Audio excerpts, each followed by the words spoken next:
Hey, everybody, and welcome back to another exciting episode of Criterion Watch. I'm your host, Jonathan Moody. I've got my co-host. Paulie Presenza, otherwise known as the Moo Cow Moo. All right. And we've got a very, very special guest. Please introduce yourself, ma'am. Hi, I'm Anastasia Elfman, and I'm so happy to be here. Yes, Yay! we are so happy to have you here, honestly. Welcome. And we were gonna do this like I think last month, and then something really bad happened last month, and we are so sorry about Totally everything. bogus. Uh, Yeah. I know. Sorry about all Just the like all the fires in LA and Hollywood, um something so small. And those of us who've been following us know the magic name there, Elfman. We have been doing a bunch of Elfman productions on our shows, our various shows. So it's just amazing to have you here with us. Oh, yes. wow. Oh, thank you. Yes, yes. I come from a very famous Hollywood family, so that's wonderful. And I'm gonna have to check out all of those episodes now. Yeah, we've done was it the Forbidden Zone Forbidden Zone and and a few other we Aliens, did the Clowns, and Geeks. which you were Oh, you in. did? Okay, I Yes. Yeah. played like six characters and I did Yes. like Yep. second unit makeup, costuming. I did stunts, stunt driving. I was like body doubles for everybody. Actually, it was so funny because I was a body double and the cast and crew all like accidentally left me on set tied up to a chair and I was like, "Hello? Help?" That's Aw. something like They out of all a like went to movie. No, lunch. Yeah, yeah. And I yeah. was like, how do I get out of here? Then they like remembered a second later, but it was like for a few seconds I was like, oh no, I'm gonna just like be stuck here. Well, it's That great because Aliens, Clowns, and Geeks is where I kind of found you. And Moody was like, "Oh yeah, you remember the actress that you really liked in that film? So like, we're going to get her on the show." It's like, yes. Oh, that's so sweet. well, I Oh, mean, I'm I so think glad. I think it happened because you were on Facebook saying that this was one of your favorite movies, The Uninvited.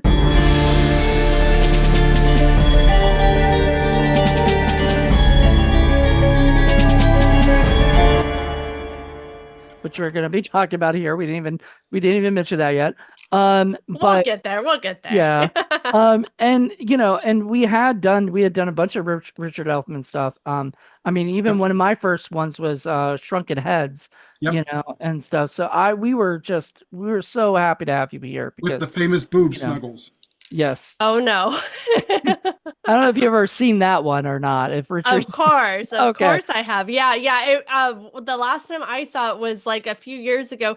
We went to this wonderful horror film festival called Morbido, and they had it playing.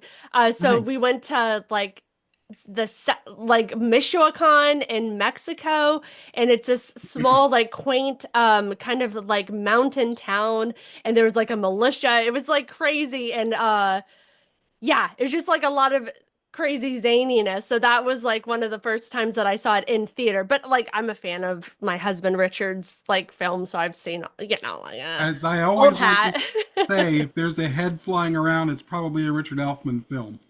That would be fair, yes. I'm sure you wouldn't mind hearing that. But anyway, to get back to this movie and to you, but like, yeah, you have been a really big fan of The Uninvited you had written, and I was like, um, I wanted to do this for Criterion. Did not know that Paul had wanted to do this for Forgotten Horror Classics at some point. He will, but I was like, let's do it, and Paul was like, all right. I'm down, like, and Absolutely. and we were just happy to have you. So, And I don't maybe love the movie quite as much as you do, Anastasia. I like it a lot, but to me, it's Oh, extremely important in the place of modern horror and establishing the fact that you can have an actual scary ghost movie because prior to that film it was ghosts were just sort of objects of ridicule. They weren't taken seriously, and this is the first film that really does that and does it in a very effective manner. Yes, yes. I mean, you're taking one of my crucial plot like talking points, which is that the Uninvited was one of the first to take ghosts seriously and not be the butt end of a joke or be somebody's hysterics or it's just like a fraud. But this is like one of the first, if not the first time, in my opinion, that everyone takes it so seriously and it's like, okay, so we've got like a spooky ghost in our new house, like let's take care of business, let's get them out, let's get them settled. Yeah, and the thing is that a lot of modern audiences have grown up with ghosts being established as, psychological or supernatural horror. But that was not the case back in 1944, and it's kind of revolutionary for its time, not only because of the subject matter, but because you're now taking something that most people, especially back then, just assumed was a safe space, which was their home, and turned that into a place that's not safe at all. And that's where a lot of the scares come from. And I think that's one of the reasons why it was so successful. I 100% agree. And my big thing is, was this the first movie to show a seance? I don't think so. You don't think so? No, I'm pretty Hmm. sure one of the Abbott and Costello ones they do it, and it's been done before. But it was always like Anastasia says, it was either done as a fraud or as something else in the background. Some kind of a joke. And this one, it's like it's very respected. I was actually shocked because I rewatched it obviously, to prep for this and everything else. And so I rewatched it with our daughter Audrey, and it was so interesting to see how matter of fact everybody was that there is an actual ghost. Like there wasn't a lot of, I mean, this film is I we're not even on like the script or how jam-packed it is with story. I mean, you have to be able to devote the entire time watching. You can't be on your phone. You have to, it commands your attention. Just like in a minute worth of the film, you learn so much like subcontext and like there's so much going on. I can't believe how much they fed into this film. Right. There's a lot of modern tropes that can trace their roots back to this particular film.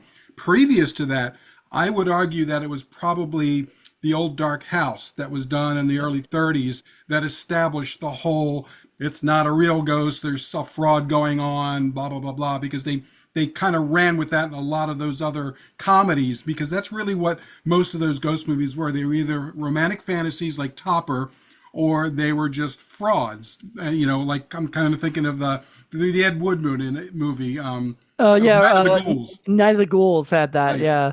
right. Yeah, So I don't know if I would consider like James Whale's the Dark House, like if I would consider that a comedy, but I would definitely consider it like somebody's like a figment of their imagination that ends mhm. up being somebody, and it's not a ghost. Where like as the audience, I was hoping it was gonna be some haunting or something, and then it ends up being, Well, like the guy's like And brother or something it's like that. so interesting because in the 30s, Universal had that great run of classic horror movies, Dracula and Yeah, Frankenstein, and Todd Browning's right, Dracula, amazing. all of them were great, yeah, and yet none of them had a real bona fide ghost, or at least not at the center of the right. story. Well, I would say also that it's tough because a lot of if you think about the time period, they're just getting into talkies, and when you think about like Todd Browning, if you know his Right? history, I'm a huge Todd Browning fan, Oh yeah. and Stan, and I am a huge Lon Chaney Sr. fan. He's my idol. We share a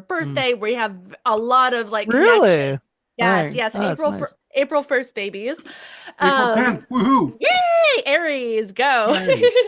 But so if you think about it, like in the case of Dracula, not to trail off, but I like little side tangents. But in the case of like Dracula, you see, like Todd Browning, he is a stage director and Right. he was so against talkies, along with like Lon Chaney Sr., who was supposed to be Dracula. He was being courted to play all of the Universal monsters, if you know your history. Hmm. But yeah, I mean, I feel like in that what was the talking point? Taking it seriously? I feel like they tried their best to take it seriously. I Mm. don't think it's their fault that, I mean, with Dracula, like the studios had given him this huge budget, and then because of the Great Depression and everything, they slashed it in half, and so he had to give up his original concept of being closer to the novel, which would have been this epic tale, and then he had to switch it to closer to like the stage play that Lugosi. Sorry, I love horror, so Yeah. Oh, hey, you're talking to the right folks here. Yeah. You yay. you bring up a really good point because to me, this happens in the age of the actor, which is Hmm. when you're transitioning from from silent films into talkies, where everything was based around the actor. Later it will become the age of the director, and now we're in the age of special effects. But back then, Superheroes. everything was centered around the actor, and for a ghost, you can't really be an actor as a ghost because a ghost isn't there. So you can do that with Dracula, you can do that with Frankenstein, even if you have makeup on. But as a ghost, you know what I mean? An actor can't really do that. So I think that's probably one of the reasons why they didn't really go for a true, proper ghost story, in my opinion, just because it wouldn't really benefit any of the actors to try to do something like that. I think Hmm. it took later on, once you got into the 50s and definitely into the early 60s, when all of a sudden you started to get like these Barbara Steele movies and some of the other films like Vincent Price movies, where they were actually taking it very, very seriously, Black and there were Sunday, some things excellent like that. directors who were using that. Yeah. Also, I wanted to mention Rebecca, which Yes. directed by Alfred Hitchcock, who, by the way, nice. Was it Alfred Hitchcock was actually offered this to direct this movie and turned it down, which I don't know why. I never got the reason why. Maybe he had something else. I'm sure Anastasia knows, but but he had done Rebecca, which is similar in this tone, but the only thing is, it's not an actual ghost story. And that's sort of what I liked, but sort of what I didn't like. I wanted to see her as a ghost. I was I excited. absolutely agree. Yeah. And You so know they can what's go that way. what's so interesting is that I always think of sorry, I'm very like pro physical media, so I've Oh, got we, both Oh, of talking them. to the right people. Like, okay, good. Perfect. yes. So I did I rewatched Rebecca like yesterday because I always think of them as a perfect pair. Oh yeah, Mm, look at those. That's a yep. nice stack. So I think that they're like a really wonderful perfect pair, and it's interesting because both of them they're like I grew up on both of them, which I think is so insane because a lot of people have been reaching out to me saying they've never heard of The Uninvited, and I'm like, are you kidding me? Like Exactly. That's why I was going to do it on it's the such a show. classic, and I don't know how anybody has ever gone without seeing it. It just seems like it catapults like everything that we love and like a slow moving ghost story, and there's no jump scares. It's so wonderful. And just, I mean, like, just to talk about like the tonality shifts where it's like the beautiful narration over those like wonderful waves. And then it goes into like a lighthearted comedy. It's just scored so beautiful and wonderful. I mean, in my opinion, it's a perfect film. Mhm. Is it your Well, favorite and film of all time? Would you say? No, no. Well, okay. So since I'm a huge Lon Chaney Sr. fan, my favorite is his 1925 Phantom of the Opera, yeah, and Good one. really anything that he's in, that's my favorite film. But it's probably it's so hard because it's like how do you pick a favorite film as a horror fan? And like horror is my life, and film is just that's like my religion, you know. well, Yeah. I know I have a So it's like definite favorite. how do you, I don't know. But yeah, I think The Uninvited is definitely like probably my favorite ghost tale, you know? Mm. Mhm. Wait, what's you have a definite Oh favorite yeah, horror film oh over like yeah. like not even genres, like subgenres within Oh horror, you just no, have a okay, what is it? there is a perfect film out there, and it has been achieved. Stanley Kubrick's The Shining is the perfect film. It is the modern masterpiece of horror, and he is my favorite director of all time. Yeah. Perfect. Love it. I mean, I don't think yeah, you're right. I kind of me personally, I kind of go with subgenres and everything and have favorites for those. But I guess like and I'm weird on this because I'm not as old school as I probably should be, but I like Scream is like my favorite. And it's because it's the movie that got me back into horror when I was a kid, and everything. And I grew up on that, but like does it scare me? No. Is it like is it a real horror film? Not really. It's a in a way to me it's a comedy, or whatever that has horror in it. Well, and Um, It's a little campy, just a yeah, tiny bit. yeah. it's hard to look at this film as being scary from a modern audiences, but if you put yourself in 1944, Mm, position, there's some creepy shit going on in this film that establishes stuff that you're going to see in other films later on down the line. I'm thinking, the time when the flowers are there and they suddenly start to wilt.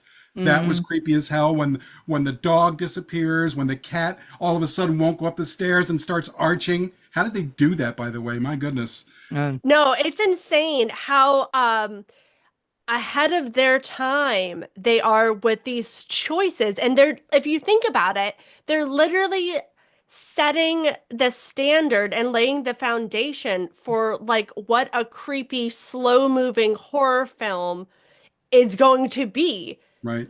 If you think about it, this is like textbook perfection. And it's just like, and everything, I mean, when you even think about, okay, so I know the director did not want any ghost in the film, and he was like very against the studio adding in the apparitions and the misty, so that was done post against his wishes.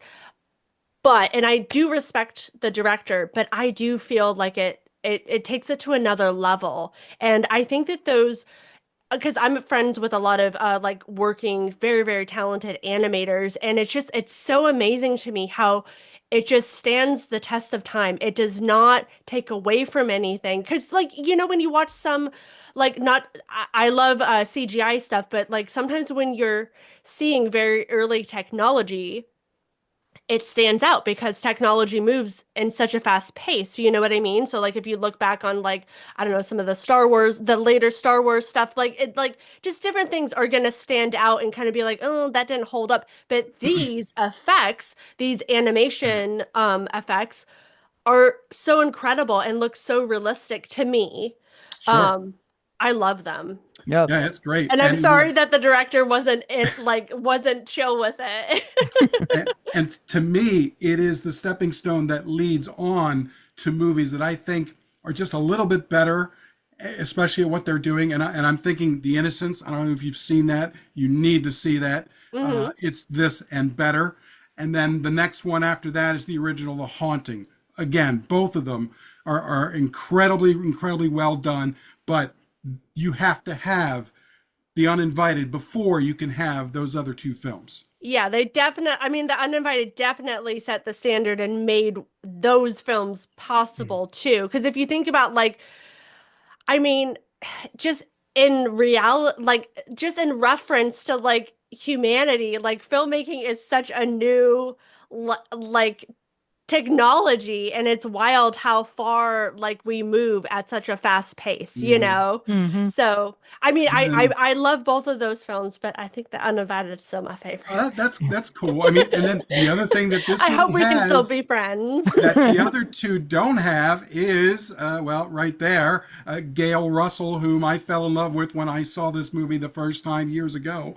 I mean, how gorgeous was she, and what a great character she played. How could you not, open your heart out for this poor character? And it was just wonderful, you know. I mean, I agree, and we talked about it like right before the show and everything. She's got such a sad past, Mm, She had heartbreaking. a heartbreaking past, but like, me, I'm in recovery for alcoholism. I will admit that. I don't care because like most people who knew me before everything know, and everything. So I don't mind No, saying but good for you.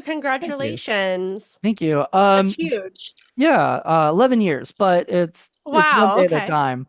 But the whole thing is, when you hear about people who have this, have that affliction, especially in the 40s and the 30s or in even 50s. Like, even though they had like, recovery things, that they could do, I mean, most they don't have the tools and the stuff that we have now. So you feel really terrible for them. But then in the same sense, you're like, you can still get help somehow or another if you really had the means to do it. She was actually encouraged on set by somebody to drink vodka. I mean, to deal with her, overwhelming feelings that she wasn't good enough to be in the movie, which was a real shame. Yeah, I mean her issues were so deep rooted. I mean, she had such severe anxiety, which wasn't fair to like put her in in that place if that wasn't what she wanted to do. I mean, her not to get too far away from the film, but like her mother wanted to be a star, and so she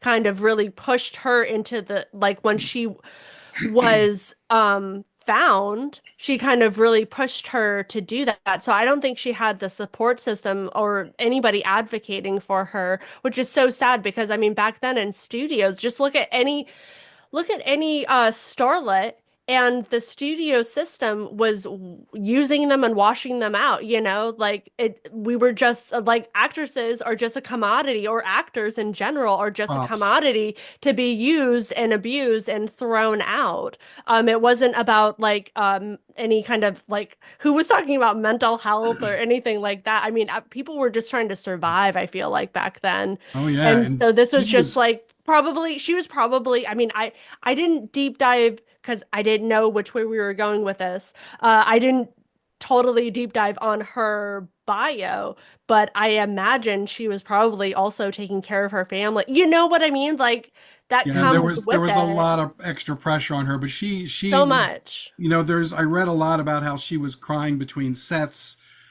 There was one part where in a scene where the director insisted that she wear this hat, and she did not want to wear the hat. It made her feel uncomfortable, or for some reason she just did not want to wear it, and he made her do it anyway because he's the director, and it just kind of destroyed her confidence. And like I said, there was somebody there who said, "Don't worry, honey, just drink some vodka and you'll feel better." Mhm. And Yeah, I think it was Too like one unfortunately, of bad. her makeup artists, right? That yeah, that got her going, and that was kind of her and it went on from there to haunt the handicap, rest of her right? career. Yeah. Yeah. No, that's so sad because if she had like a safe, like a supportive team around her, to help her through that, and maybe if she got counseling or something like that to talk about her anxieties. But back then also they're like screaming at you, and you've got the whole like crew, like everything. I mean, even nowadays it's like everybody gets to like rehearse and stuff, but like once the actor comes in,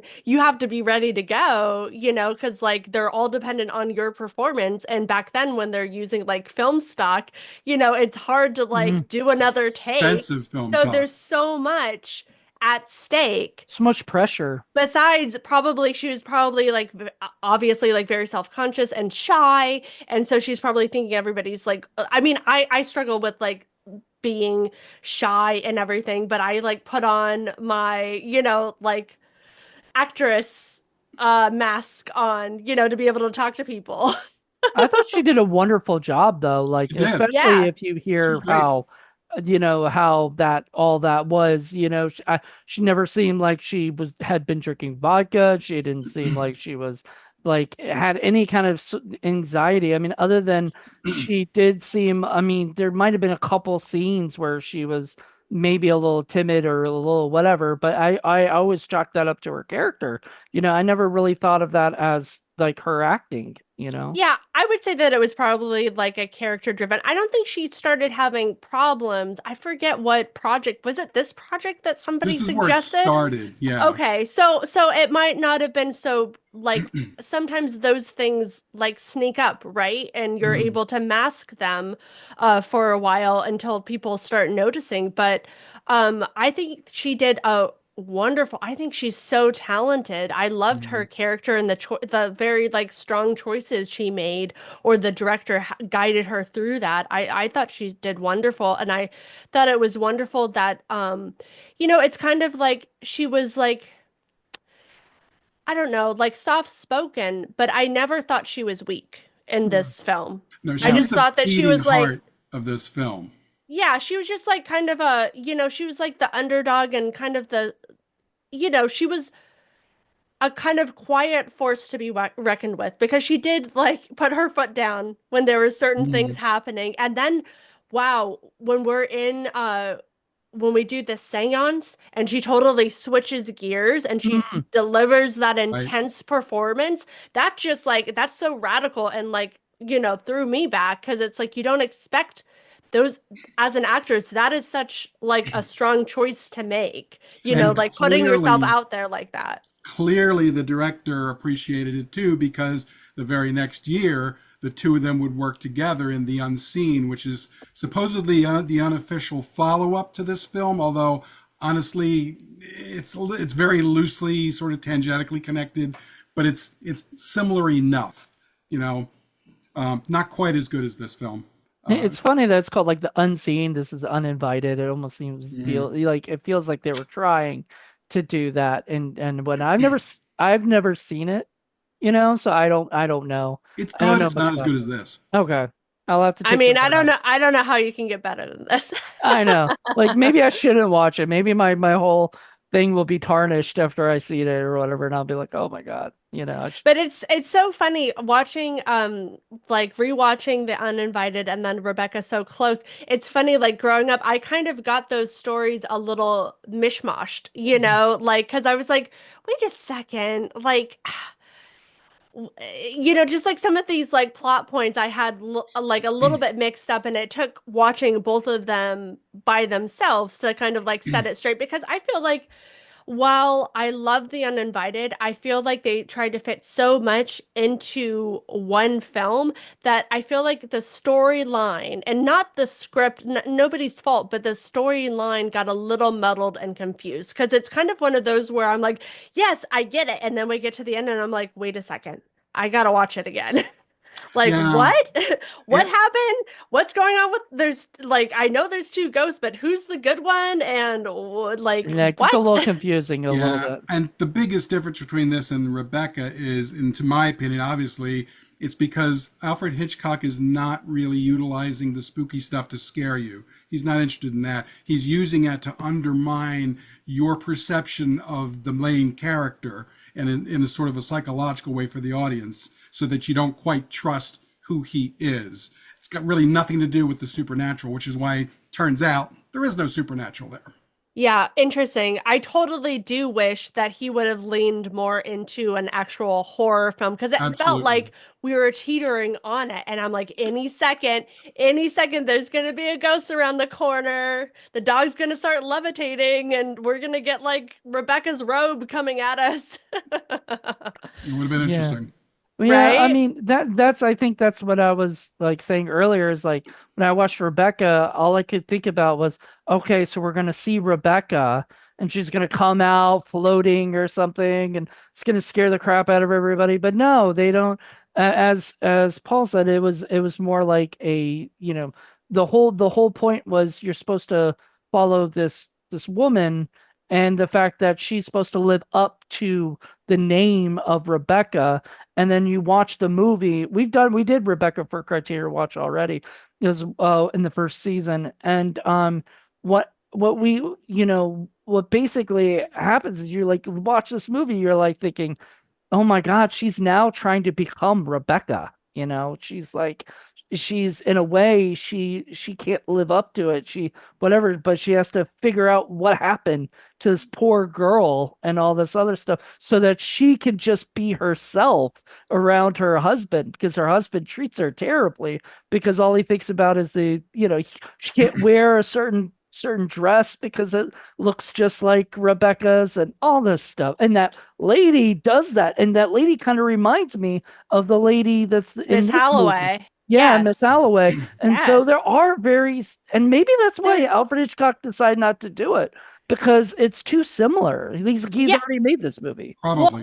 according to like, online, it was that he had a conflict and so he had to back out. And so I always call The Uninvited the most like the most Hitchcockian film not directed by Hitchcock. Because if you look at it, it's like all of it, the storytelling, the even the camera angles, all of it screams Hitchcock. And so it's like shocking when it's actually not him, but it would lend to thinking, I think, that it was just too close to Rebecca, and so he didn't want to. I mean, like I know firsthand, it's like directors don't want to always be pigeonholed and do the same thing over and Mm. over again, Hmm. I which makes get that. sense. And Yeah. then the other thing too is that again the tradition of Ghost being more humorous or romantic is still very very strong. I mean, you got to think the number one play in 1941 was Blithe Spirit, which was again another romantic comedy where the ghost is there, and that became a big film in 1945. So again, because it wasn't really focused on scaring the audience. That's more of a modern take that comes later on. But this is the film that first starts doing that. Yeah. Yeah. And like yeah, and what would go to Hitchcock, you know, doing something similar, with Rebecca, but different. And then this being, an actual ghost story, I feel like that's what they wanted to do. Like they Based on were, a novel too, Hmm. yeah. best selling novel. I mean, I absolutely agree. I think they were basically like, huh. I think I forgot who the producer was. There was a producer that worked on this that went on and basically wanted Hitchcock originally, and then they went with another actor or director, and trying For what the uninvited? for the uninvited. Yeah, it Tony De was. Silva. Yeah, I mean, they went with Lewis Allen to direct, and this was his first film, which is insane when you think about it coming I right out of know, the gate. Like, how do you Charles pretty live up to impressive. Brackett. that? Charles Brackett, who Okay. if I'm correct, was if I'm correct, he was one of those producers that would find, you know, good scripts and try to find them homes and everything, and he was able to do that. So it's wonderful. Like I love that he was able to go out and find this, which was I think originally what a novel, and then Hmm. turned into a script, and it was wonderful. It was wonderfully written, as you said, Anastasia. It was jam packed from beginning to end with everything. The only scene in the movie that I could literally live without as much of is the seasickness scene. I'm like, it felt like that went along a little too long Went a for little me. long. And I was like, can we get off the like I love the sea. I love them being on it for a little bit, but then I was like, can like it was supposed to establish like the love interest, and it kind of bored me after a little bit. Like the love interest stuff I loved is when she gets in the car with him and then has to duck down because her Because they're yeah, grandfather, yeah, I yeah. love that scene. I think that scene was probably one of the best, but the boat scene, I think some of it was good, but the rest, it just goes on. I don't Yeah, know. I mean, it's kind of like foreshadowing and kind of it was for the audience, like, okay, so we got to talk about Mimosa because they're gonna bring it up, Oh yeah. So like it's kind of like you get a little look into her and how she has this backstory and then how Rick it's kind of like he's kind of like knocked down a couple pegs, which is nice. Um because he's like a little I don't know. He's like a little miffed with her, right? Because Hmm. she tried to kill the sale of the Hmm. house, right? Because Hmm. that was the last time he saw her, and then she comes and she kind of apologizes, and he's like, "Oh, wait. So you're not a bratty kid. Okay, you have a little depth. All right, well, let's go hang out," kind of thing, you Yeah. know. Did you notice he kind of thought she was like younger, I guess, than 20 or whatever? And like he was sort of standoffish. And then when she's like, "Oh, I'm 20," he's like, "Oh, hi." And I was like, Whoa. I was like, "Whoa, where did this shift come from?" And I was like, that seems a little kind of creepy in a way. Like, Well, she I, definitely wins him over. I mean, she's a really sweet girl, and the more her background and stuff happens, I think he gets protective feelings mm, towards I her. I mean, she kind of plays it. I mean, she plays it younger, you know what I mean? Because like she's like taking orders from grandpa and living with grandpa and all of that stuff. So she plays it a little younger at first, and then you see her kind of like growing up, like coming out of the shadow, and like wearing those gorgeous Edith Head gowns, which we haven't Oh. even talked about. Like Edith I, Head, are you kidding? I didn't even It's know so she did iconic. this. Like I didn't realize she did this until the credits rolled in the beginning and it said Edith Head and I was like, "What?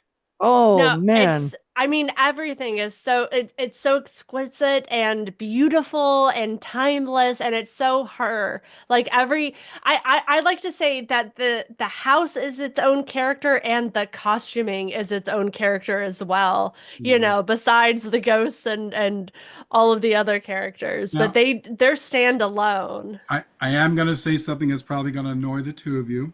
Oh no. I'm going to say that one of the other little nitpicks I have with this film is the ending, because it's just kind of like they say, okay, Carmel, because it turns out, spoilers, that's who the actual ghost is. We're just not going to be afraid of you. And then Carmel's like, yeah, okay, I'll just go.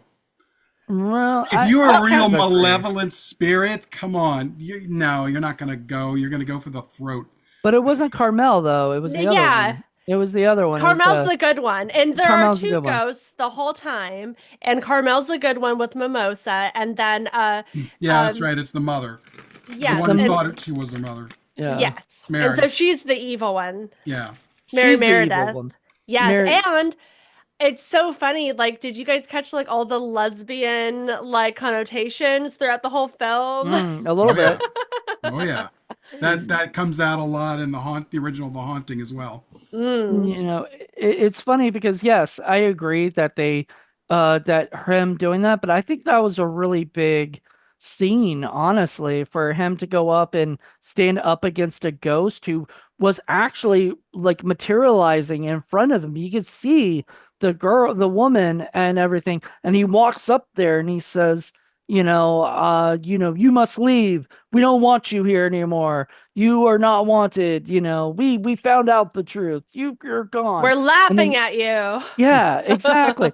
And then she disappears, and then the cat will go upstairs now and Yes. everything. So I think it Yeah. was a perfect It was ending. a little easy for me. I, Oh, okay. You wanted her to like tear the house down and you wanted like a I poltergeist, wanted like to put up get some kind it. of fight just to justify the fact that she was a ghost. Well, if you think about it, she can drain energy, right? And so, like, when she wants to, she can make you feel horrible. And she's already, like, what's her body count? Like, she's already killed, like, the grandpa at this point. Like, she's ready to rumble. So, Right. for whatever It's reason, in her personality, but she just chooses not to do it this time. And so I'm like, maybe she went to go, like, visit her girlfriend. She's like, I'll just go haunt you. yeah, but the thing Or is maybe Miss that Holloway's house. you Miss Holloway's house. you could have done an actual proper follow-up where you're saying maybe 5 years later on and maybe she comes back. You know what I That would be mean? great. Yeah. Yes.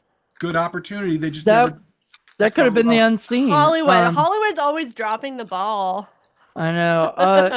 The other thing I think about is Mrs. Holloway kind of turns at one point and it gets weird. It was almost like she was possessed because she like, she all of a sudden goes, "Yes, let me send you away so that you can Mhm. go to the cliffs and stuff like that or whatever she's saying all Run the to the stuff. cliffs. Yeah, she's saying all this stuff and I'm like, where did this come from? She was like Okay, 2 seconds ago acting like normal, you can know? I ask you, okay, what is, because this is where I say it gets a little gray area and tricky, because it's like we have moments of like the grandfather and Miss Holloway talking, and he's like, I tried to raise her to be just like her mother in every way, and Miss Holloway's like, ha ha ha, what a joke, like she could never be her. And so it's like kind of like hinting towards like Miss Holloway knows that that's not her daughter. Yeah, she knows. Where's the vibe? Like do we, cuz like at a certain point it's like she tried to kill Stella and Right. throw her off the cliff because she's this evil maniac who was stealing her husband's affair child. You know what I mean? Like it's so convoluted. Yeah, she knows Which what's I wish going that this on. was like back then they didn't make like I don't think they did like things like in trilogies or anything, but I feel like this story would have really benefited from like a trilogy kind Like a of like prequel. feel. A Because Hmm. prequel would have been nice. I would have loved to see like who's the dad? Like we never see him. We Right. don't. You Right. never, ever, Whatever ever. happened to the dad? Because like, did they He mention? died in like Paris or something. He Yeah, he he he went off and he off camera died. he dies. Okay, because But I he sent her like the perfume. But Hmm. that's it's like right. all of this lore. I would have loved to see like their story, like the fight. And because it's like, okay, so she was like this lesbian or whatever who had no interest in her husband, but she was this figure in the community who was a pillar and had to back then like couldn't come out. You know what I mean? Like that Hmm. was the vibe. And so she took a husband, and the husband's like, okay, whatever. And then he has a model that he has an affair with, and then they Hmm. have a kid, and then they send her away, and then they steal the kid back. You know what I mean? Like I would have loved to see all of that. You Hmm. know, this could be if they wanted to redo this like today. They could do this as a TV series, or whatever. They Or really could. They really A could. 10 Yeah. episode miniseries. That's what I would do. yeah, Yeah. something like that. But I would, Something I like would, HBO. yeah, kind of like was it? What's that Or one that? something like The Terror, like how intense Yeah. that is. Like the Yeah. the Yeah. season where they were on the ship, that was so good. Hmm. That was They, good. they could do those things. They could do that with Like that. gritty. Yeah. Mhm. Or maybe even if they just did like, I don't know, like a series of haunting movies or like books that and just make each, kind of like an anthology, but like each season be a different one. The first one be the Uninvited, and then the next, and you just get more of a Legend of Hell Right. House and Remember, we talked stuff. about We talked redoing about Legend that. of Hell House. Yeah, I mean it could work like where each season is a brand new ghost story that gets turned, whatever. I don't know who owns the rights to Well, all of these. I know, right? It's so tricky because it's always like so difficult to get the rights to things. But they like okay, I haven't watched it because I don't know. I get protective when they do remakes Hmm. on films that I love. But so they did a remake on Rebecca, but I haven't seen it. So Oh yeah, no, I haven't seen either. I'm Yeah. a You don't little want to see it. cautious with like saying like yes they could do this. It's like I would only see that's my problem because I'm a huge fan and it's like I would only want a huge fan to touch those classic films. You know what I mean? Or at Right. least like be a consulting agent or something like that to do it justice because it's like as a fan, I don't need another version. I just want something that holds it like does it honor, if that makes sense, Right. Yeah. A lot of times, what happens is a and studio expand upon it, but still will have like the essence, still have the heart of it. You know what I mean? yeah. A lot of times, the studio will put out a half-hearted version simply because they can retain the rights for an extra 50 years. That Oh, happens a Yeah. lot. ugh. Yeah. I don't really know, like, yeah, I don't know who owns the right. After a while, doesn't this stuff go into public domain? Because, Yes, but I think we've got like 20 years or something. Hmm. I And it guess, Well, yeah. Well, depending. and it resets if you end up doing something with it. Oh yeah. no. Okay, so don't get anybody ideas. I'll do it myself. I'll write the treatment and pitch it and we'll get it done right, okay? Okay, Ten let's do ten it. episode miniseries. I think it would be great because you could do stuff that happens up to the film. You could do stuff with the film, and then you could do some stuff later on. Yep. See, and I think it would be great if like people started because I feel like history like repeats itself. And so I think it would be great if people started going back to the classic like in-camera effects and these like animations and things like that and using those old school practicalities. You know what I mean? Like Hmm. I think that would be so wonderful and just set it apart from everything, Well, I you mean, know? the ghost in this is amazing. Oh Like, yeah, So good. and I mean, creepy. and creepy, yeah. It looked like when all of a sudden you start seeing it kind of floating around, you're like, what in the And heck? it How did they looks do that? better than a lot of the modern special effects. Yeah, that's what I was saying. It definitely holds up. And also, I mean, think about like the sound design that they created with those whales. Like those are like gut-wrenching and scared me because I watched this one time alone in my house and I was so terrified. I was like, "Oh, Yeah, come it here, kitty reminded cat." me of a later film in 1961, the Mexican version of The Crying Woman, and that Oh, whole legend. That was very I'm gonna similar. write that down. The That's like the crying. La Llorona legend, right? Yeah, Oh, yeah, yeah. okay. Yeah. Not the 1960 Rene Cardona version, because that's a crappy version, but the 1961 version. I The forget the 19 name of 19 the director for that. 1961, The Crying Woman. Hmm. And not the was it the the later on James Wan produced Yeah, no, no, no, no, stuff no. that we do now, the Curse of La Llorona, which is it's just great that they do bring some of that stuff back, but they do it in their own Another way. movie that I plan on doing Forgotten Horror Classics. I've done a couple of Mexican horror films that people have forgotten about because people forget Mexico actually had a viable movie producing industry there for a while, and they made some Yeah. really good stuff. Yeah. Wonderful. Oh, good for you. Yes, keep that going. But yeah, I mean, and this movie, starting off and was it 1944, I mean, probably paved the way to movies like that, like, the movies that you're saying, the Crying Woman movie and all these other ones, because I mean, Mexico and other countries were watching Hollywood and they were like, oh wow, they can do this, we could do this as well. And I'm going to say something else that you guys are probably not going to like, and most people aren't going to like because that's what I do. I also love the fact that this movie, considering it's 1944, and they're catering to audiences that are war weary and are looking for entertainment. Most of the movies that are out there are those feel good kind of, musical kind of things. Yankee Doodle Dandy, which is a movie I freaking hate.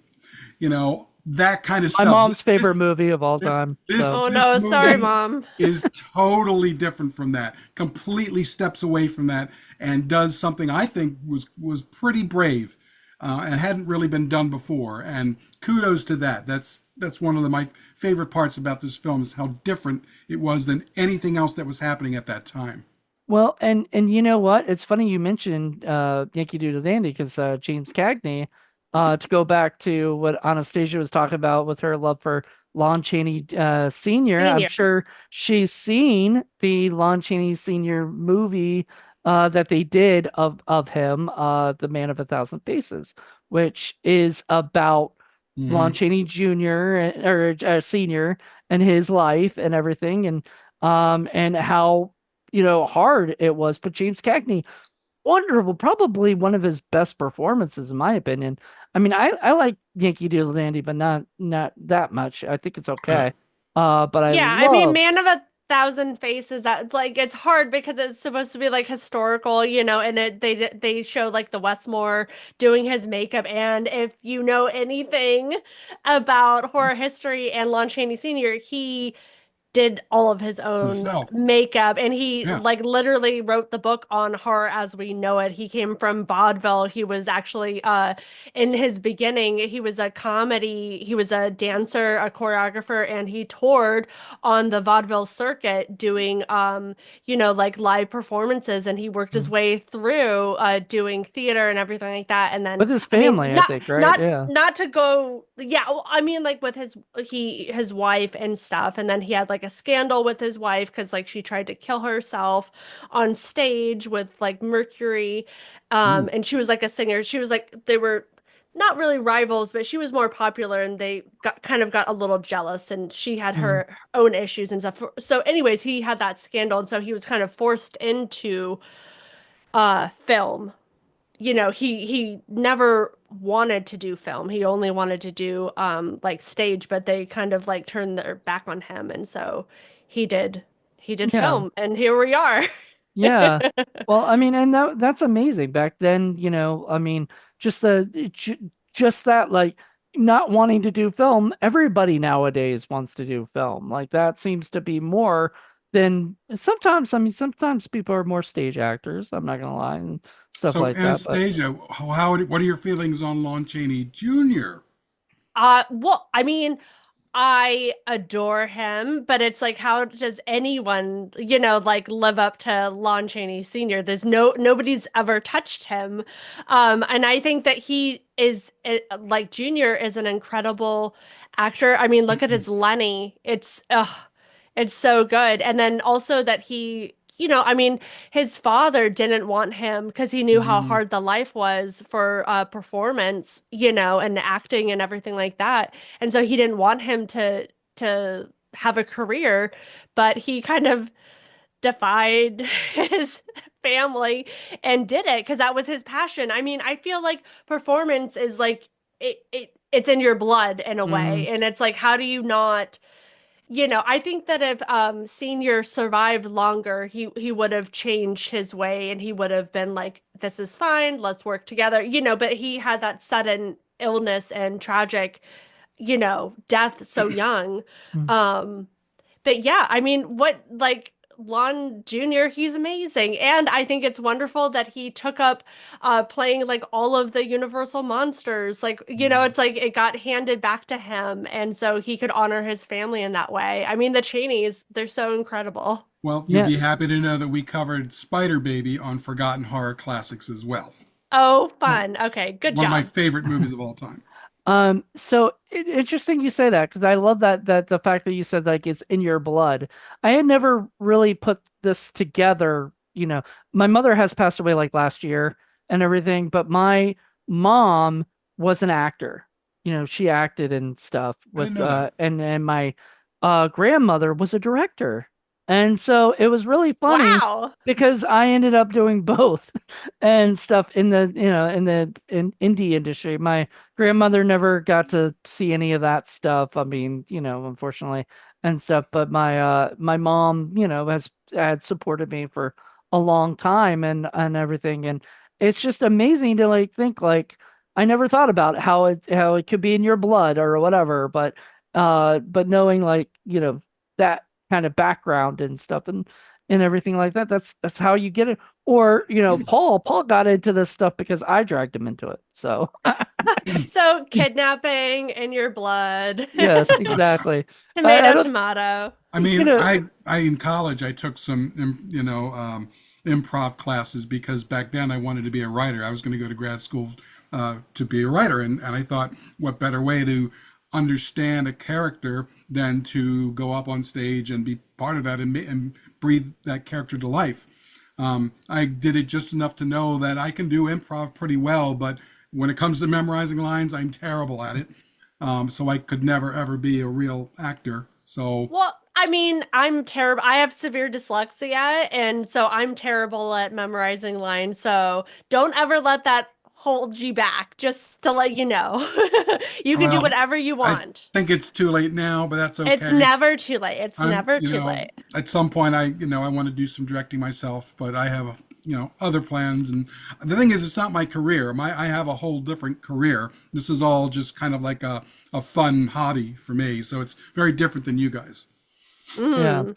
I mean, yeah, he's an archaeologist, so he's, like he has a What? real, yeah, What? Yeah. Oh my gosh. that's his real thing. So So you've got me, a real job, and we just have the fake jobs over here playing No, pretend. no, your job is going to be a lot more fun than mine, that's for sure. Are you kidding? Being an mm, archaeologist? What? That sounds so much like super fun. Yeah, but nobody's going to see me in the walking down the street and say, "Hey, I saw you in that movie." See, well, we've got to get you to do like some kind of web show and like show your finds or like talk about all of your like the bones and all that. Our daughter is Yeah, obsessed with animals they've and already done that at Fort Monroe. Oh, okay. Well, who's to say you can't do it again? It'll be better. yep, you running it will be better, Paul. So, Well, that's the thing. It's a weird thing. In my job, I prefer to sort of be behind the scenes. I don't really like it to be about me. You know what I mean? It's just, I know I'm just not comfortable with it to that. he's not Well, Indiana Presenza. look No. at you, look at you now, right up here. Oh, Yeah. this is different. When I get to talk about stuff that I'm passionate about, like great horror, and I mean, I've been watching horror movies since I was a tiny, tiny tot, and I come from the era when Saturday mornings you would get up, and after you'd watch all the Three Stooges and all the cartoons, there'd be, horror theater for 3 or 4 hours.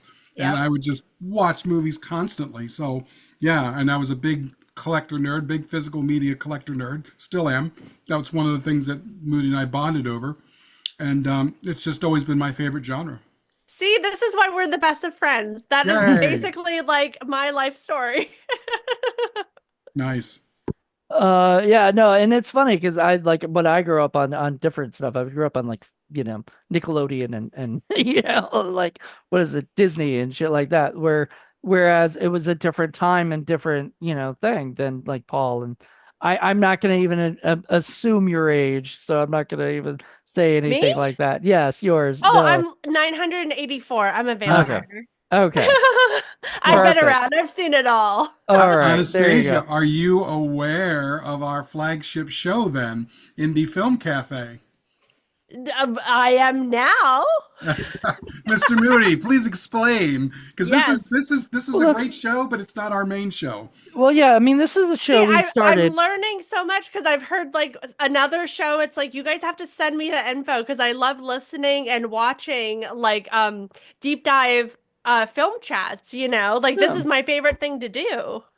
Well, I mean, when we started, when Paul and I started, it was 2018, 17-ish time, and I had just stopped podcasting for my own like thing I was doing, and I was like, I took a year off, and I was like, I want to find something else, to do as far as podcasting go, and we were watching like we'll watch one movie, and then like I'd pick a movie, and then he'd pick a movie, and we do a double feature some nights and stuff, or every other night we'll do whatever. That kind of thing. Then we show each other movies that maybe each other haven't seen or whatever. Like he showed me Double the Avenger, and I showed him, Hey, Stop Stabbing Me. Great movie. So we like we would show each other these Nice. indie, And because we're indie different generations, he knows like a lot of more modern stuff, and I know a lot of the older stuff right, and so Perfect. with some overlap. yeah, some overlap, and so we would Receiver. yeah, things like that. But we would, we started doing a show, and it was indie. We decided to call it Indie Film Cafe. Originally, it was going to be in a coffee shop, and then we were like, nah, so he got us a studio in Fort Monroe, and a lot of times we'll go there and review movies, or we'll do it through Zoom. If we, How cool. yeah, Okay, I have to check this out. Send me the But link and I'm gonna watch all but of it. in Indie just Film Cafe's case, though, we're not looking at the good films. I mean, sometimes we throw a few good films in there. We're kind of looking at the stinkier ones. We like to call it the movies that riff tracks won't touch. yeah. Oh, okay, We, okay. Oh, we, fair enough, fair enough.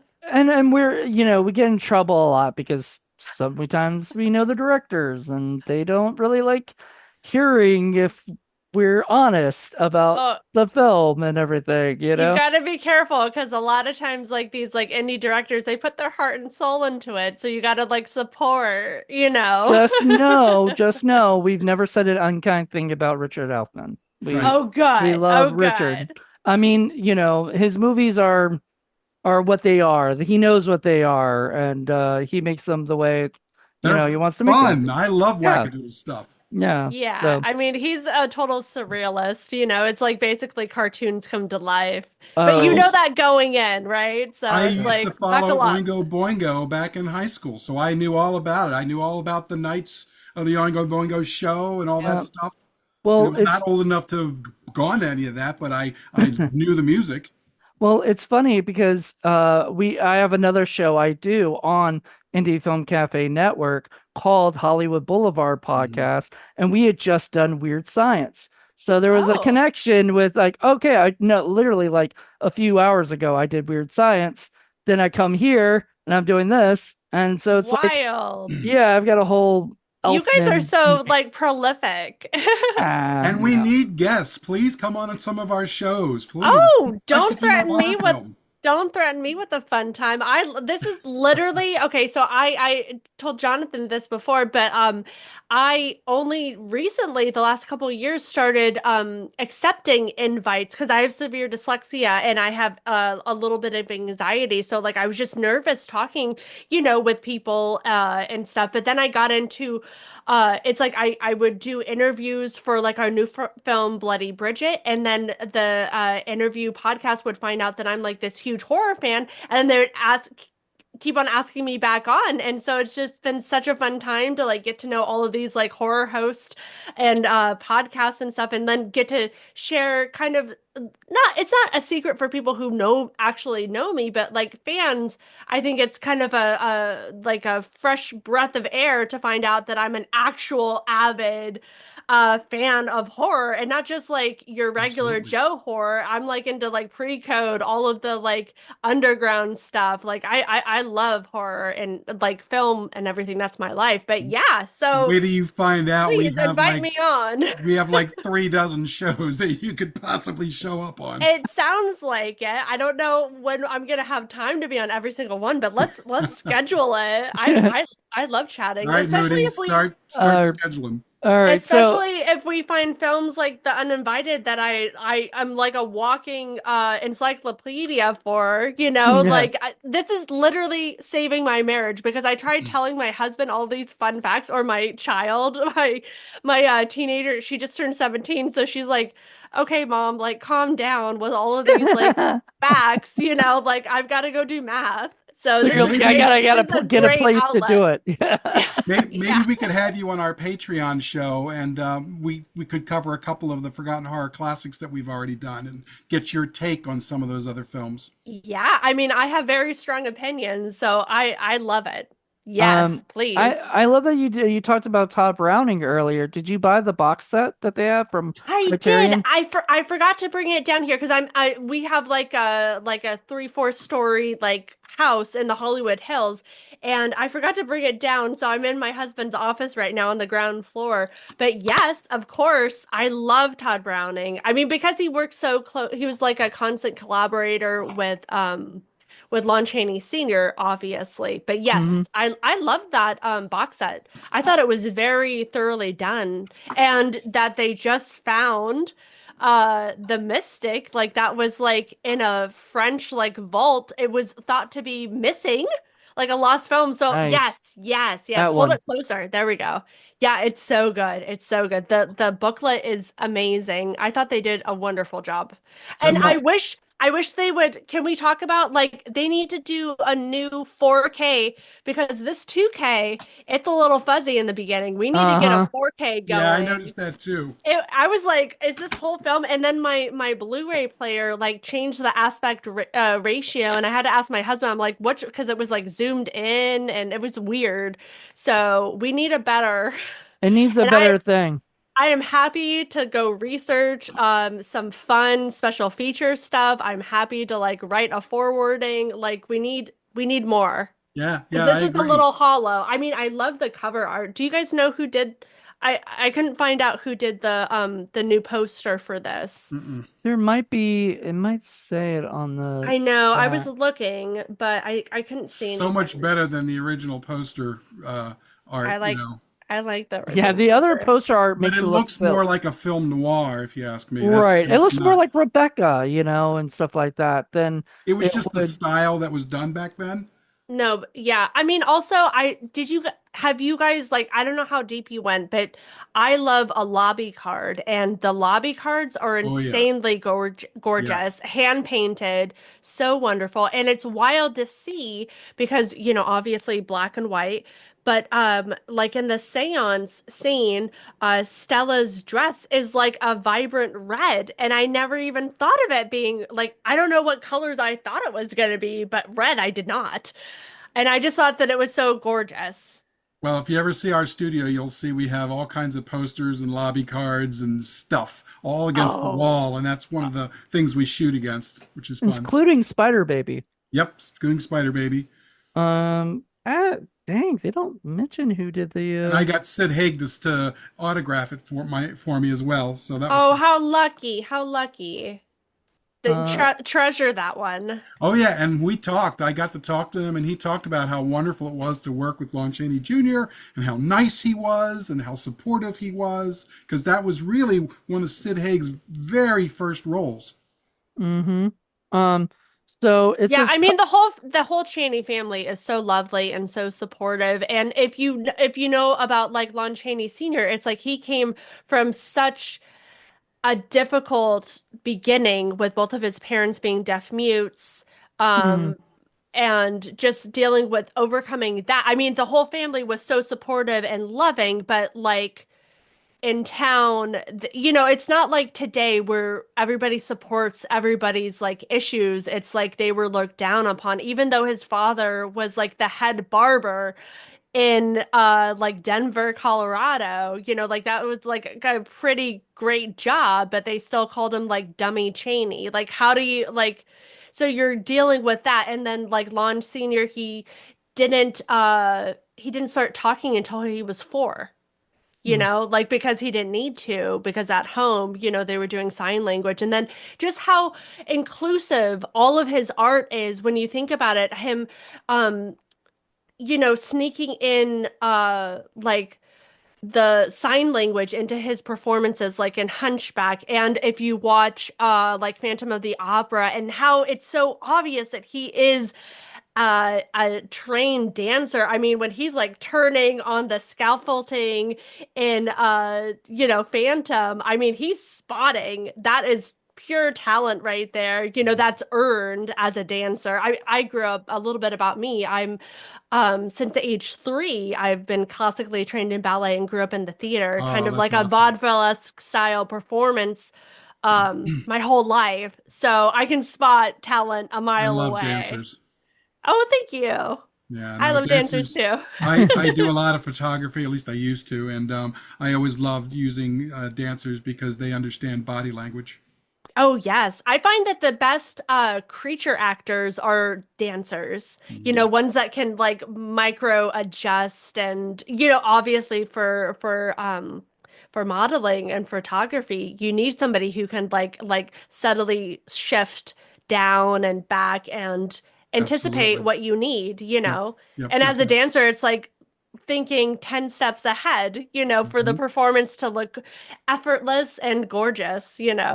Yeah, and it's a way that I can convey. My thing was to try to convey strength and beauty wrapped up in one, sort of at the same moment. Oh, wow. You have to send me some of your stuff. I Oh love yeah, I hearing have a that. I have a link I can send it to you. Well, you'll have to friend me. I'm sorry, you'll have to friend me on Facebook or something. Oh, oh, oh, okay. I can send you all um, kinds of I'll get I'll, links. I'll get in line then. It means you're gonna be subject to all of my ridiculous animal videos and cow jokes. yeah, he's the one who has the cow on his page. I don't know if you saw that yet or not, but he's Oh, got a I don't cow. know. Yeah. Um, I was hurriedly trying to get everything out, because like I was trying to remember. I was like, is this live or are we pre-recording? Like when is this available? Because like I try to like help cross promote because I love yes, thank supporting you. Yay! everybody. We We appreciate appreciate that. Yeah. that. Thank Of you. course. I mean, I'm an indie artist as well, so I know it's like getting the word out there is like Well, yeah, Honestly, but crucial. you're most way up people, here, and we're tiny fish. yeah, Not even with your like 13 like different shows. Come on. Yeah, we you have think like that, three but people on each one listening. so by the way, the art directors for this movie were Sarah Habibi and Eric Skillman for the art here. And then Oh, it okay. also says cover painting was done by Sam Weber. Hmm. So And It's so gorgeous. I one It's thing I know. so will say, when I Yes. first saw this film, I actually saw it on the big screen in Newark, Delaware. It was one of those college repertory things where they would bring in old movies and show it, and I got to see it there. The thing was, it was probably one of the original film prints, and I remember it being kind of scratchy, kind of grainy. It looks gorgeous on Criterion's Blu-ray. comparatively, yeah. Yeah, even if there's a Oh, little bit of a sound issue, it looked gorgeous. yeah, I just have the DVD. I noticed because I was looking, because I was like, okay, this deep dive is focused on the physical release, and so I looked on their website, and I was like, there's a Blu-ray, and Yep, so I yep, have to yep. get the Blu-ray now. Yeah. Like Just add another one to my But they collection. gotta they gotta update it to 4K, you know, Oh, and it's people, time, I'd be happy especially with if they that. have like the actual prints, if you're telling me that those still exist, easy peasy for them. I hmm gotta hope somebody along the line saved the original print someplace. That's one of these movies that you would think somebody would. Yeah, right. well, in Hollywood, we're lucky we have a lot of different local art houses. Like we've got the New Beverly, and then we've been going to the Vista. Both of them are now owned by Quentin Tarantino, and so he's been like Nice. refurbishing them. Yeah, which is great.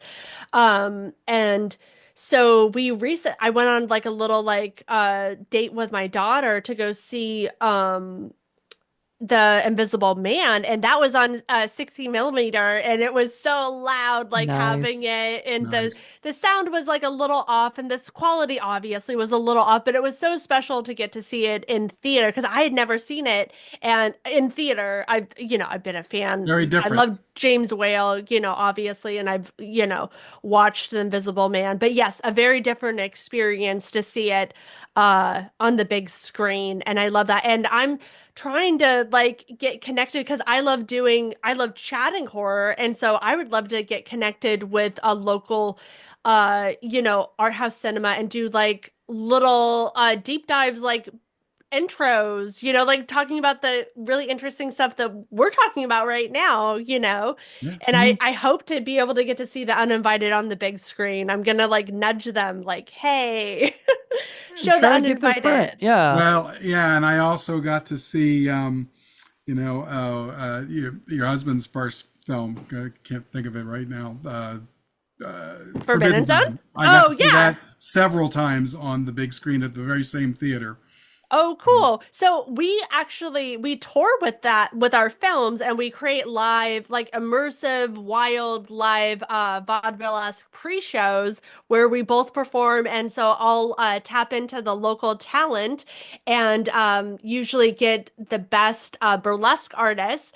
And so I'll produce that part of the show. And then Rick taps into the local talent with musicians. And so he'll get a band together and so he'll march in, and then we've got this whole like multimedia wild show that we do. And so if you guys have any like art theaters near you, it's his 45th anniversary year. So I'm working on booking Nice. out to bring this to out to all the fans, because it's like so wild to get to experience not only with Rick in the audience, but he will go up on stage and do his like, because he's got like a scene in the film, like the massage scene with the Queen, and so he'll sing and perform, and then he'll do like a Q&A and a meet and greet and stuff, and we'll do like a performance and stuff. So it's like really special, and so like I'm trying to get the word out there if you Does guys know anybody. does Danny come in and join out sometimes with you guys?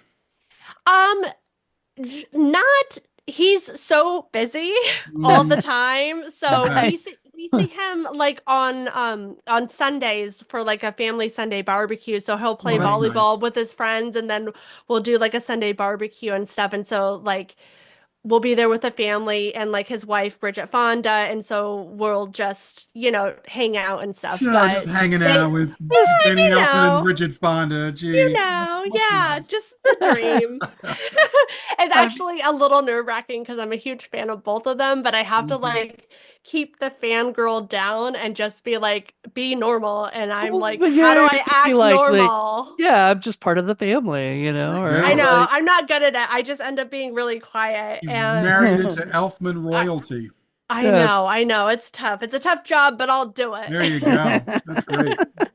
But yeah, uh, I'm hoping that he joins for something maybe local because he's touring. He's got his new Danny has like a new album, a newish one, Big Mess, which in our new horror film Bloody Bridget, we're the first to use a single off of that. And so he nice. tours around with that, and then his like Nightmare Before Christmas, the live to picture stuff. I Mm. mean, like he and his Tim Burton show. So there's all kinds of stuff. He's so busy and scoring films. Yeah, just a couple Well, He's if the of got so show much. comes to Virginia, you could probably do it at the American Theater in Phoebus, which is, you know, 3 football lengths away from Fort Monroe. So it's like right there. Oh, And okay. they do all kinds of international shows there. So Nice. Okay, perfect. Or I was thinking like the Hampton Coliseum, which is also like right by. Yeah, if you wanted to do like a 50,000 I person crowd, yeah, that'd be great too. I don't know. I don't know if we'll bring in that big of a crowd, but who knows? mean, I would try yeah. the American first and see how it goes. But then, yeah, it's wonderful that you're able to do all of that stuff. We love that. We were so excited to have you on here because Absolutely. we knew how busy you were, and so like when you had to unfortunately postpone this, till later, we are just like we're gonna let you do, whatever. You'll Yeah. get back to us when you can. We're not gonna bother. We didn't bother you. We didn't Oh no, whatever. And then and like I wish you would have bothered me because like I had because of when everything was happening, it was like the fires were breaking out and everybody who I've ever met, friends and, message and you. and Yeah. were just like lovingly messaging me. And so everything, all of my work stuff went down like 500 degrees. You know what I mean? Like and like the backlog of like Messenger. So it was nuts. And then we were touring. It was insane because we had like committed to a film festival and it was like the fires in Hollywood happened the night before we were supposed to leave. We were supposed to leave Uh, in the morning. And so we were like just debating, do we go? Do we stay here and fight the Mm. fire? It's like, what are we going to do either way? So we like evacuated our daughter and our cat to Rick's son's house that was like in a safe zone. And so then we went and traveled and did the film festival for our movie Bloody Bridget. And then yeah, and then we came back. So it was so insane. so We your should. house was okay then? Yeah, this was gonna ask Yes. that. Yeah, Okay. well, Okay. we live right under the Hollywood sign, so it was really difficult, especially with Really? like the yeah. That's It's awesome. yeah, thanks. It's over 100-year-old like chateau. Wow. Betty Davis had lived here, Robert Downey Jr. and Sarah Jessica Parker as a couple lived here for a few years, Michelle Mm. Pfeiffer, so many people have lived Wow. here. Yeah, it's a fun like time capsule. Um, but anyways, yeah, we were safe, but it was scary because there were two close fires. And it just takes like minutes, it seemed like, for the Palisades fire to like be super dangerous. And we found out like within the hour of the two close fires, that so it was so much. It was so much. Right. I'm And it still was like trying to like 100 reel it mile an in hour hurricane force winds that were blowing. I mean, that we are you not couldn't used to. We're do not used to anything. any of this. And There's I've nothing lived to be here done. like for 15 years with Rick, and he's lived here longer, obviously, but I've never seen wind like that, and we've never had close fires. So that's why it was so, and we have like two ways out of the canyon. Like that's it. Like it's Phew. like two ways and then like we're stuck. So it was like it was nerve-wracking and then like there were like these AI photos of people posting the Hollywood sign on fire, which was so dangerous for people who like me live in this neighborhood and I'm thinking that my neighborhood's on fire. So I was so angry when people were Uh, like sharing those fire a lot like of those jerks came out of the photos. woodwork. Yeah, I mean, like, I understand they were trying to pay tribute, but like during an active emergency is not the time to show like No, neighborhoods on fire. When no. people like, I'm That's trying to get info to that's see if I have to leave or disinformation. not. Exactly, exactly. But anyways, yay, the uninvited. We did Yeah, Yay. it. you did it. So But what are you thank guys? you Yeah. for being so flexible with Oh, Sure. that. no And problem. I totally appreciate it because I love this film and now I love you guys. So Well, this is it's so fun. Yay. it's funny because like yeah, it was always gonna come out in March anyway. So like we like to do things earlier if we can, just to get them, it done and everything, and then I can just schedule it for March or whatever. But No, that like makes sense. yeah, Because do you so guys edit these? Are we just no, talking or are we it, on we're the interview still? Yep, we're You ready still to can cut talking. go. all of Like this. yeah, all We of can it's you not can cut cut. out Nope. whatever. It's Whatever. all gonna be on there. And that's the beauty of what we do. We're uncensored, we're unedited. We just like to show That's right. everything the way it is because I don't particularly care to edit anyway. Like I Okay. just we got 13 freaking shows. I mean, I don't have time for Oh, that. that would Eh, be a lot of At editing, but least. Yes. hopefully I didn't trail off to any like Oh no. weird Well, no, weird we do It that. doesn't dimensions. matter. We're yappers and we We go do off that. tangent all the time. We used to have a co-host. She still joins us from time to time. That would be like, all right, come on, Stay on back to, focus. Stay on focus. yeah, and stuff like that. But we don't do that. And I think she's given up on us by now. Like, I Oh Yeah. think no. she Well, just lets us, she talk. knows what she signed up for, I guess, at this point, right? Last thing I'll kind of share of that is that Paul, we have always tell this story. Paul loves to hear the story anyway. But when we first started Oh, out, it was just me and him, yeah. right? We're gonna do it ourselves.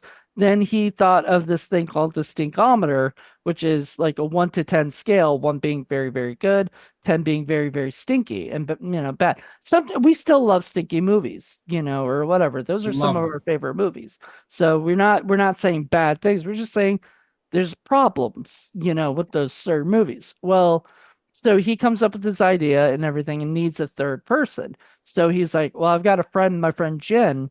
She's going to come on and do the podcast. He told me that, right? He was Because like, she loved Mystery Science right, Theater. right. And Who so, doesn't? Right.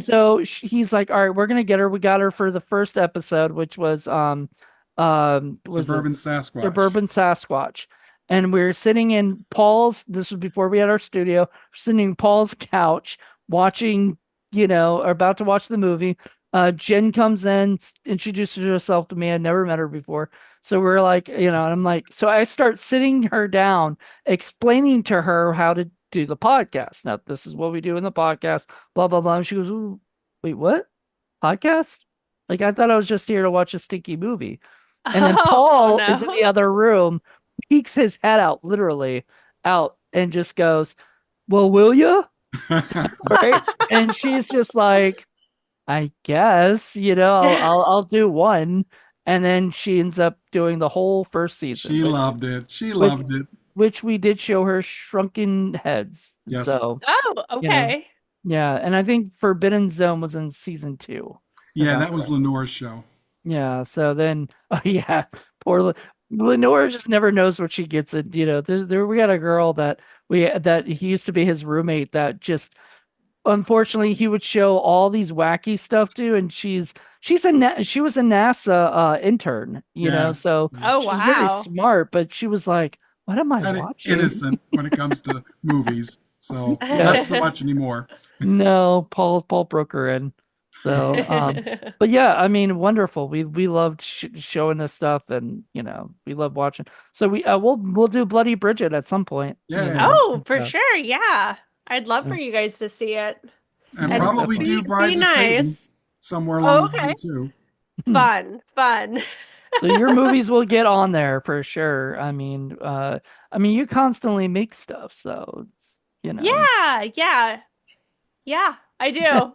It's hard to remember. So remember how many. while we got you on here, I might as well ask, have you had any interest in doing things like maybe writing or directing? Definitely. Yeah, I'm actually in the middle of writing like two kind of like pilot and then also a short film that's kind of like a mix oh gosh, how do I say it? That maybe the haunted honeymoon and a little bit of the uninvited. I don't know. I've got to figure it out, but I yeah, I'm definitely interested because Excellent. okay, so I'm an older sister, so I'm very bossy and I'm kind of gotten to the point where like I don't want to affect Ricky's like vision, but I have really strong opinions and so I want to do my own like little short films or creature features or something like That's that, awesome. Well, Yeah. well, please, I'm sure we'd love to see it. Yes. Yes, I've got to get it together. I'm also doing so like with Bloody Bridget, I have like that crazy character and so I'm doing a fun like kind of horror hostess, like a callback to like Elvira and Vampira and like a Vincent Price and a Crypt Keeper and We did with that a too. Hmm, with a little spin of Pee-wee's Playhouse. So I'm gonna do it in like my Bloody Bridget character. And so nice. I'm gonna have her talk about like forgotten like niche horror and my favorite horror stuff and kind of make horror like um like accessible, you know? Because Hmm. like I find that a lot of like horror fans, they kind of know a little bit of the classic horrors, but they've never watched them, and it seems like some daunting task to watch a pre-code silent film, but it's not. It's so wonderful, and when you dive in, you have such a beautiful like appreciation for those films. And so I just kind of want to use my passion for like pre-code horror and all of those incredible artists, like because I love like horror history, and I love, you know, like Todd Browning and all of James Whale, all Yeah. of those. And I just want to get it out there because I feel like if we don't, it just dies with us. You know what I Mhm. mean? That's why I'm doing Forgotten Horror Classics. That's the very Yeah. same reason. And Yeah, was it there's a Criterion one that I want to do, but I'm not sure Paul's already got a plan for our for Forgotten Horror Classic or not. But the Phantom Carriage Oh is yeah, a yeah, yeah. Good movie. classic. So yes. and stuff like that. I need to buy it on Blu-ray at some point from Criterion, and I'm sure I will this year, You but guys are deep you know. diving that? No, not yet. But Oh, okay. if we do, we'll probably bring you back on it, Yeah, for that'd it. be cool. Yay! Yeah, so Yes. Yes, I and look any Lon Chaney anything, let me know. I'm your girl. Like I'm yes. literally a walking encyclopedia for him, and I use my tiny little soapbox of a platform to always push him and his like creative genius out onto. It's like one of my talents is to make any conversation that is not about Lon Chaney Sr., I redirect it into how it connects to Lon Chaney Sr. Well, was it my friend and I have another friend who he'll come over on like on Sunday nights and watch a movie, with me or whatever. And Fun. he had bought the Todd Browning set, which I hadn't bought yet because I'm kind of holding out that they're gonna put out a 4K for it. So I'm like, do I want to buy like a Oh, is it not $35? 4K? I don't think, is it? It I thought might it be. was. I thought it was, I thought it but was a buy it. Blu-ray. I mean, Um, unless you have access to it, but also support the creators so that yeah. they make more of those. Right. So I will have to buy it, but I was holding off on. So my friend brought it over to watch The Mystic, which I had never seen. And he Yes. had never seen. So we were excited to watch it. And we really liked it. It was different than I think what we were expecting it to be. It was more drama than anything. So it wasn't, I expected to be more uh I don't know, scary or something like that. And Yeah, it and was, you've seen Freaks, oh obviously. yeah, And then what Freaks. was the other Classic. one that was on there? The Uh, Unknown? The Unknown, yeah. Yes, that is Okay, I incredible. need to watch. I'll have my You haven't friend seen yet? watch. Okay. No, because Good. yeah, I'll have to check It's so that good. out too.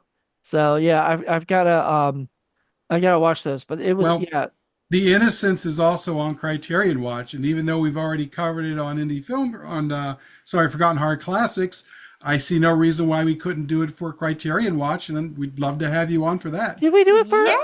Was Yay! that oh, okay? So that's what we did it for. I thought Yeah. for some reason I thought we did it for Criterion Watch, but no, I don't think we did. No. Mm. So yeah, so I want to lots of do all the, I want to chat all the horror and all the things. So just send me a list and let's get it scheduled. And That I know sounds we great. we both like to schedule ahead. We're very organized, it Moody feels is the like. scheduler, so he'll Yes. I figure am it the out. guy who does all the scheduling because I love that. And I totally admire that, and I appreciate it too, because like yes, I'm totally juggling all kinds of, you know how it I is. show up I and eat snacks. That's what I do. Oh, I have wonderful. my What a lovely iPhone and life.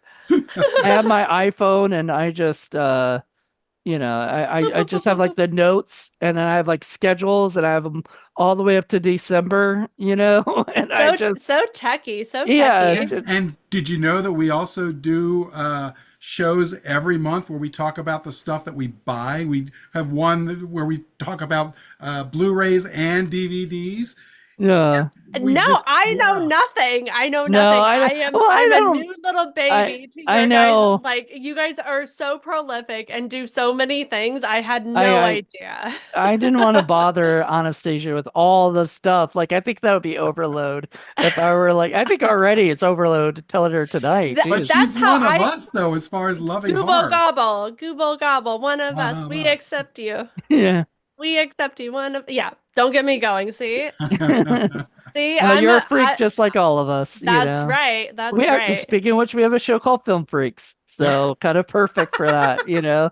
Yeah, No, and that was I always feel like I'm doing too much by telling people like all of my favorite things. Like I'm really into like classic horror and pre-code and this and special effects driven horror, like all of these things, because it's like you don't know unless you tell somebody, Right. because like it's not everybody has time to like skim through like your resume or your IMDb credits or like your like profile and like stuff gets buried too, in mhm, between funny silly animal videos. right.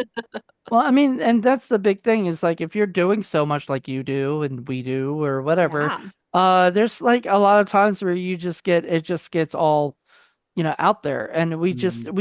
we can't go around and we don't I mean I used to promote a lot on Facebook, but I've kind of stopped because I realize I'm getting the same amount of people, you know what I mean? Like thank you for promoting because we love that kind of stuff, but like most of the people just don't promote this stuff and then you Oh know no. yeah, just people are busy and they just don't and I don't want to I don't bother people See, about it.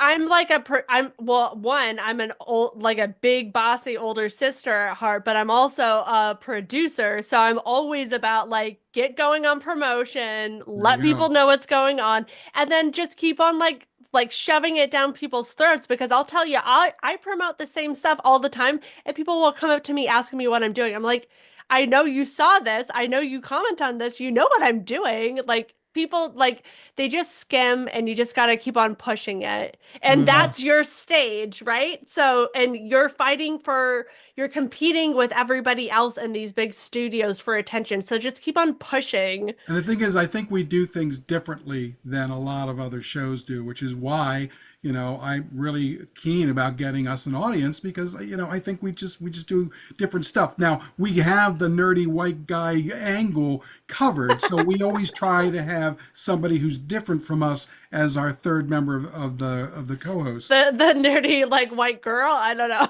That hey, that's still different than White us. goblin, I don't know. That works. Who's to say? Eh, You Have eh, you know, guys tried to like live stream like on Twitter or YouTube or something? I'm not no. very techie, but I know that like some of the other podcasts I'm on that they do things like that and that seems to like boost their if we numbers, but if I don't we know. get I'm gonna have to numbers. do deep dives on this because I'm gonna have my own show and I'm gonna have to figure it Yeah. out. Yeah, I think once we get an audience, that probably something there because if we just do it now, maybe three people will show or four people. It's kind of not worth it. Yeah, I Yeah. I tried to do like a live show on YouTube for my I have another channel called the Blu-ray Hunter and I have less Of course. subscribers on it Is that and like, are we up to like 26 different like shows Yeah, and I'm yeah, channels? yeah. probably How do you keep it straight? I I've got like our film pages where I try to like promote when we're doing interviews or events or something. And I feel like me and my team are like slowly going under. I can't imagine well how many things you guys have. Well, yeah, and the funny thing is, on that is like Paul's got a regular job. He does not have time to do half the stuff I can do. Correct. I have no job right now, He's like so living Jurassic Park. He's trying to get away from dinosaurs. He's trying to survive. yeah, and here I am just doing whatever. So like, I mean, when I can get Paul to come on the shows like for Criterion Watch and Film Freaks and What the F Fridays and things like that, I can get Paul on those because we started those together and Mhm. stuff. And then Paul could do Forgotten Horror Classics with his friend Joe, and that's that. But when I'm just like I've got nothing else to do sometimes, I'm like I might as well just record a video and just put that out. So I created a couple other channels just to, just have some sort of outlet. But I've been doing a lot more writing and a lot more like other stuff now and getting back into the film stuff, which we took a break from for a few years because just because I was watching my mom and helping my mom through, her stuff. So like that it took a little bit of a break and now I'm like, let's get back into it. And then now I've got to put my priorities straight, and my priorities are my writing, my filmmaking, and then the podcasts are, or whatever are after, So but we have some shows that are on hiatus that we've got kind of, in the background that we'll get to at some point. But we Yeah, we that makes we, sense. we You're kind of organized though, so shuffle them in. you'll get it oh all together. yeah, there'll still be something every week, at least, but there might not Amazing. be. There's some days there might be like three a I week. mean, Some days there might be one. there's a half dozen ones that we do all the time that we haven't even mentioned. Oh my Yeah, God, are we like no. up to like 50 now? Yeah. No, it's something like that. Just we don't want to go into that because there's just too much right now. But Okay, well, let me know when you guys want to go over something and let's schedule and do it because like Yep. I love chatting horror and I love exposing people. I don't know if I mentioned it, but so many people told me that they've never and people that I admire like incredible effects artists like my friend Kevin Kuchever who's done everything. He did effects for RoboCop, Gremlins, Beetlejuice. He did effects on all of our VFX on Bloody Bridget. I went to him asking him like how did they do this because it's so hard to like figure out online because they just don't have like mm, matter of fact info online. And so I asked him, I was like, how did they do this? And he's like, I've never seen it. And I'm like, are you kidding? Like, how have you not seen this? Have you guys watched this before prepping for this? Oh Like, yeah. oh okay, yeah, perfect. Okay, Oh yeah. perfect. Like I said, I saw this years ago, so But it's I love opportunities to bring like all of these it sounds so silly to call this a niche horror or like an underground horror, but it's forgotten. That's why I have but wanted it's it for the show. forgotten. Yeah. Yeah. And like let's get people to watch it. And can I also say, if you have not watched it, do not watch the trailer, do not do any deep dives, go in blind okay. and get ready to have like your pants blown off because this is so incredible. Maybe somebody will buy the rights to show it out on the big screen at a repertory theater or something. That would be awesome. I've got a birthday coming up. Somebody do it. So anyway, I found out how they did the effects. So here Okay, you go. tell me. All Tell right, me. this is from ChatGPT. Actually, found it. So here's What? the. Okay, I don't know if I trust the Well, we'll chat. see. We'll see. We'll see in a Okay, second what you think. we'll see. So the We'll film's see. most famous aspects is its depiction of spirits, which were groundbreaking at the time. Here's how they did it: layered optical effects. The ghosts were created using double exposure and optical printing, which involves superimposing pre-filmed images of the ghostly figure over the main footage. This gave the spirits their translucent, floating appearance. Smoke and light projection. Some scenes utilize smoke machines and soft lighting projections to create an eerie glowing effect around the ghosts. This helped them stand out against their darker images or backgrounds.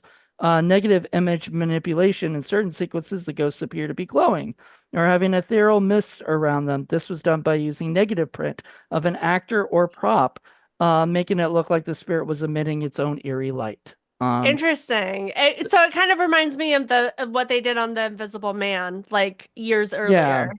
So, okay, amazing. Yeah, There's that's more kind of stuff, what but that's like what people were saying, and then some people were saying like the ghost pepper, effect, but I feel like that's just kind of getting back into popular subconscious because of like all of these videos on Instagram right now, Like how like people like get onto these like little I don't know, when different things come out and they're like rediscovering it, you know what I mean? So like it has to be that. So Anastasia, right. That's the only way. have you seen The Innocents, 1961? I'm trying to think. I don't know. I don't know offhand. I'm like I said, I have dyslexia, so it's hard for I me I to can't remember wait. everything. I can't wait for you to watch that so we can talk about it because there is, trust me, if you love this movie, you're going to love that one too. 1861. Yes. I think I have. I think I have. But you know what? I'm due for a rewatch. Why don't I rewatch it? Yes, we'll have you back for that one for Criterion Watch because it is a It sounds like I'm Criterion. coming back for like 10 other ones too. Yay! You're gonna be like so sick of us pretty soon. I'm So I'm never sick of chatting. Like this is my whole life. This is our whole life. Like we Outstanding. said, we're yappers, Outstanding. so we I think it was so funny when I first did a podcast for the first time or whatever, and I start talking and Mm. like I literally when I was a kid, my family would pay me to shut up on long trips and stuff, Oh my and gosh. everything. And I was like, Oh my oh, well, gosh. That's this so seems Well, silly. and yeah. it's great the Moody's like that because I would never in a million years reach out to you for that.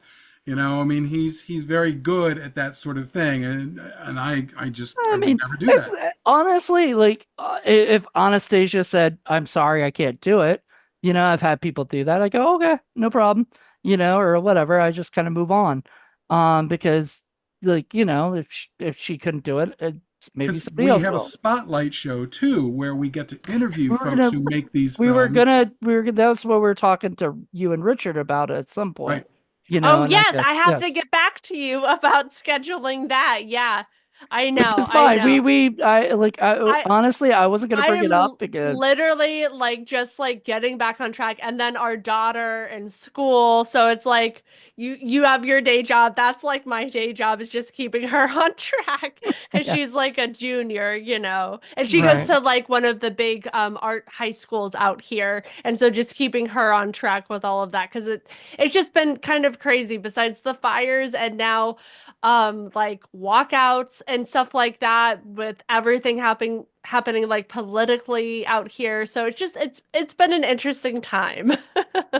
It's an interesting time indeed, and then you guys are getting a lot of rain lately too, which is different than what. Yes, I almost was gonna message you, and then I was like, okay, it's too much information. I don't want to scare them, but like, because we're prone to blackouts when we get heavy rain, and so I was worried. I was like, I've already like canceled on him twice. He's gonna like think I'm totally like a flake if I go MIA because I wanted to like write to you and say like, if I disappear, it's because of that.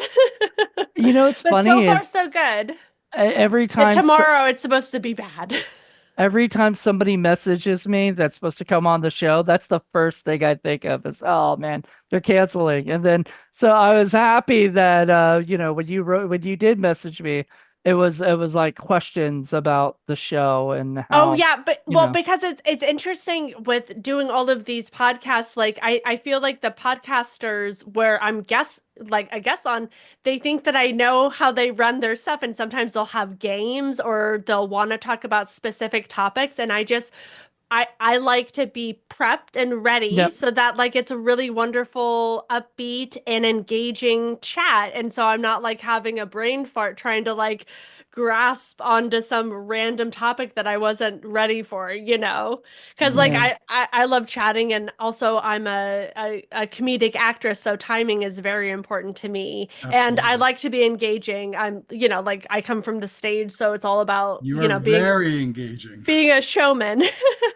Yeah. No, that's great. We're that's awesome. very happy to have you on the show. Would Yes, we love to do appreciate more you. work with you. Yeah, for Yes. sure. Okay, well just let me know and thanks. Like I think we ran way over time. I don't know if you're gonna Nope. Happens. keep And keep no, the whole thing, we but will keep the whole thing. I mean, we generally sometimes actually, interestingly enough, lately it's been going later than normal, Mm. and stuff. So this isn't Happens. new to us. Like this is are you wonderful. are you guys okay? When we're done, can we get like a screenshot of this so I can help promote too, Yes, Of like the course. please. show? Okay. Yes, Do that you would be guys know how to wonderful. do that? I don't know how to Moody do a I does. I screenshot. think I could Okay. figure that out, but Okay, so do we say goodbye or what do all we right, do? yep. Well, thank you guys so much for joining us today and listening to Anastasia here chat with us because we really appreciate her coming on and thanks, Paul. I have to always kind of keep reminding Paul because Paul's busy, so he tends to forget these things. So I just have to keep saying, hey, just there's the invited, uninvited. The invited was a pilot that we did. You're Um, invited to chat about the uninvited. There you Exactly. go. So there you go. So hope you guys enjoyed this and we'll be back. Until then, bye. Bye.